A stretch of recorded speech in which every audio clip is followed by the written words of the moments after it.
చెవిటోని చెవిలో శంఖ ఊదినట్టుగానే ఎన్నిసార్లు మాట్లా మళ్ళీ అదే మాట్లాడుతున్నారు. ఏమంటాడు పూర్తిగా నేను వెళ్ళే కానీ అని మాట్లాడుతాను. అంటే 50% ఈ ప్రభుత్వ టర్మ్ అయిపోయింది, ఏం చేసిండ్రో చెప్పుకోలేకపోతున్నారని మాట్లాడాడు. అంటే 5.5 సంవత్సరాల్లో 2.5 సంవత్సరాలు పూర్తయింది. ఈ 2.5 సంవత్సరాలు కాకుండా మళ్ళీ కూడా చెప్తా ఉన్నాం, ఈ వచ్చే 2.5 ఏళ్ళే కాకుండా ఇంకా వచ్చే 5 ఏళ్ళు కూడా 7.5 ఏళ్ళు ఉండవని గతంలో అందరం పదే చెప్తా ఉన్నాం. ఎందుకు చెప్తా ఉన్నాం? ఒక ఆధారం ఉంది. మా గౌరవ ముఖ్యమంత్రి 10 సార్లు చెప్పడం జరిగింది. గతంలో చంద్రబాబు నాయుడు గారు 10 సంవత్సరాల పరిపాలన చేశారు. దాని తర్వాత కాంగ్రెస్ ప్రభుత్వం మళ్ళీ 10 సంవత్సరాల పరిపాలన చేసింది. దాని తర్వాత కేసీఆర్ బీఆర్ఎస్ పార్టీ 10 సంవత్సరాల పరిపాలన చేసింది. అంటే ఈ పరంపర కొనసాగుతూ ఉంది. మళ్ళీ ఈ 10 సంవత్సరాలు కాంగ్రెస్ పార్టీ పరిపాలన చేస్తుంది. అంటే అదొక అంశం మాత్రం చెప్తున్నాను. దీనికి ఆధారం కారణం ఉంది. ఎందుకు కారణం ఉందంటే తెలంగాణ వచ్చిన నేపథ్యం, తెలంగాణ త్యాగాలు ప్రపంచ చరిత్రలోనే ఎక్కడ జరగనట్టు ఉద్యమం జరిగింది. వందలాది మంది బిడ్డల ప్రాణత్యాగాలు చేశారు. అంతకుముందు తెలుగుదేశం ఉద్యమం కూడా 300 మంది కాల్పులకు గురైనారు. మరి కేసీఆర్ భక్త బృందం చాలా సందర్భాల్లో నేనే గొప్పోడిని, నేనే వీరుని, శూరుని, ఈ దేశంలో నా అంత గొప్పగా ఎవరు పరిపాలన చేయాలని చెప్పిండు. ఇంకా కొందరు జాతిపిత నేనే అని చెప్తూ ఉంటారు. కేసీఆర్ కూడా చెప్తూ ఉంటారు.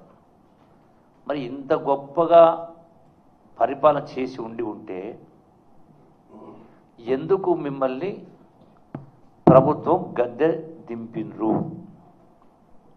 అది కూడా దాని యొక్క ప్రస్థానం ఏంది? ధనిక రాష్ట్రం ఇచ్చిన తర్వాత అంటే సమైక్య రాష్ట్రానికి గుండెకాయలంటే హైదరాబాదు కేంద్రంగా తెలంగాణ రాజధాని ఏర్పడిన తర్వాత హైదరాబాద్ ఆదాయం, తెలంగాణ ఆదాయం అంటే మిగులు బడ్జెట్, ధనిక రాష్ట్రం, హైదరాబాద్ ఆదాయం ప్లస్ 8 లక్షల కోట్ల అప్పు. మరి అయినా కూడా ఏమన్నారు మీరు? గొప్పగా పరిపాలించడం, మమ్మల్ని చూసి కాపీ కొట్టాలి, దేశంలో ఎవరికి ఇంత గొప్పగా పరిపాలన చేయాలని మాట్లాడారు. ఏంటి ఆ గొప్పతనం? కేటీఆర్ని నేను సూటిగా ప్రశ్నిస్తూ ఉన్నా. ఇప్పుడు ఎవరు ఎప్పుడు ఏది మాట్లాడినా నిజాయితీ ఉండాలి.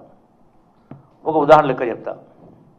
ఇప్పుడే మాట్లాడి కేటీఆర్ ఈరోజే మేము చేసిన అప్పు 350 కోట్లే అన్నాడు. అనడా లేదా? సారీ, 3,50,000 కోట్లు అన్నాడు.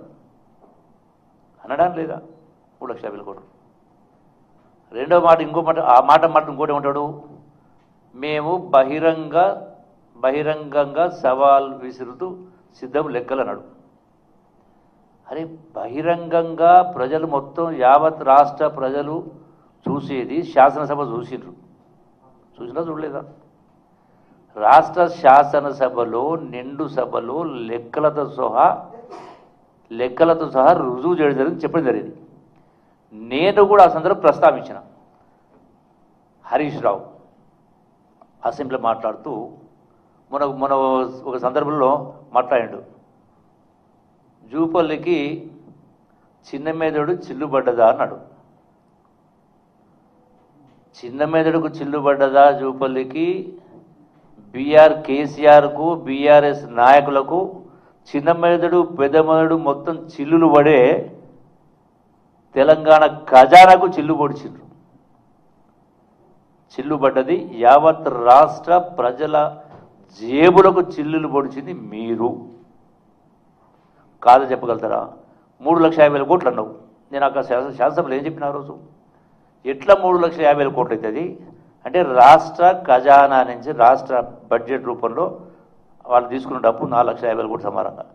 అయితే అంటే గారడి అంకెలు గారడి చేస్తూ మాట్లాడుతూ మరి మిగతా అప్పు ప్రాజెక్టుల పేరు మీద తీసుకున్నటువంటి 2 లక్షల కోట్లు అప్పు ఎవరు కడతారు? రాష్ట్ర ప్రభుత్వం కట్టేది ఉందా లేదా, కట్టాలా లేదు? ఆ ఇరిగేషన్ సంబంధించినటువంటి వాడుతున్న రైతుల దగ్గర ఈ 2 లక్షల కోట్లు అప్పులు వసూలు చేస్తారా అడిగినా నేను. దానికి సమాధానం దాడవేశారు. అంటే మరి 2 లక్షల కోట్ల అప్పు రైతులకే వసూలు చేయాలంటే 20,000 కోట్ల రూపాయలు రుణమాఫీ చేస్తేనే ఒక్కొక్క కుటుంబానికి 2 లక్షలు ఇవ్వగలిగినాం 20,000కు. మరి 2 లక్షల కోట్ల రూపాయలు రైతు దగ్గర వసూలు చేయాలంటే దానికి 10 అంతలు. అంటే ఒక్కొక్క రైతు దగ్గర 20 లక్షల రూపాయలు మీరు వసూలు చేస్తారా? మీరు ఇరిగేషన్ పైన అప్పు తెచ్చింది, కార్పొరేషన్ పైన అప్పు తెచ్చారు. ఇరిగేషన్ కార్పొరేషన్ అప్పు ఉంటే ఇరిగేషన్ కార్పొరేషన్ అప్పు కట్టాలి కదా. అప్పు కట్టాలంటే ఇరిగేషన్ కార్పొరేషన్ ఆదాయం రావాలి కదా. ఏడుకెళ్ళి ఆదాయం వస్తుంది? రైతులు కట్టాలా? మీరు అంటే హరీష్ రావు లెక్క ప్రకారం కొద్దిగా సెన్స్ ఉందా? అరే మీరు 10 సంవత్సరాలు అధికారం ఉండి, నేను కూడా మీతో పాటు 3.5 ఏళ్ళు ఉన్నా, నేనే దాచిపెట్టుకుంటలేను. ఎట్లా ఇంత నిండు సభల్లో అబద్ధాలు చెప్పి, ఇది ఒకటే కాదు, మిషన్ భగీరథ కార్పొరేషన్ కూడా పెట్టి మిషన్ భగీరథ పైన కూడా సుమారుగా సబ్జెక్ట్ టు కరెక్షన్ 40,000 కోట్ల రూపాయలు అప్పు చేశారు. మరి 40,000 కోట్ల అప్పు ఎవరు కట్టాలా? కార్పొరేషన్కు. అంటే ఆదాయం రావాలా? కార్పొరేషన్కి ఆదాయం ఎట్లా వస్తుంది? మిషన్ భగీరథకు ఎవరో డబ్బులు కట్టాలి కదా. అంటే నీళ్లు తాగుతున్న ప్రజలు కట్టాలనా? వసూలు చేస్తారు ప్రజల దగ్గర 40,000 కోట్లు. అంటే ప్రతి ఇంటి నుంచి మీరు మరి ఈ లెక్క ప్రకారం 20,000 కోట్ల రూపాయలు రుణమాఫీ చేస్తే ఒక కుటుంబానికి 20,000 కోట్లు ఇస్తే ఒక కుటుంబానికి 2 లక్షల రూపాయలు అప్పు మాఫీ అయింది. అది కూడా రైతాంగానికి, అన్ని కుటుంబాలు కాదు కదా.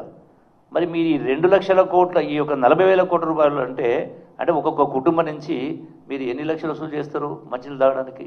ఇది ప్రభుత్వం చేసిన అప్పు కాదా? నిజమా అబద్ధమా?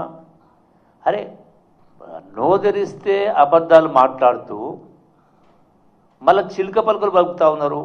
మాది 3,50,000 కోట్లే అని. మళ్ళీ మీరు ఇంత పచ్చి అబద్ధాలు మాట్లాడుతూ మళ్ళీ మేము సవాల్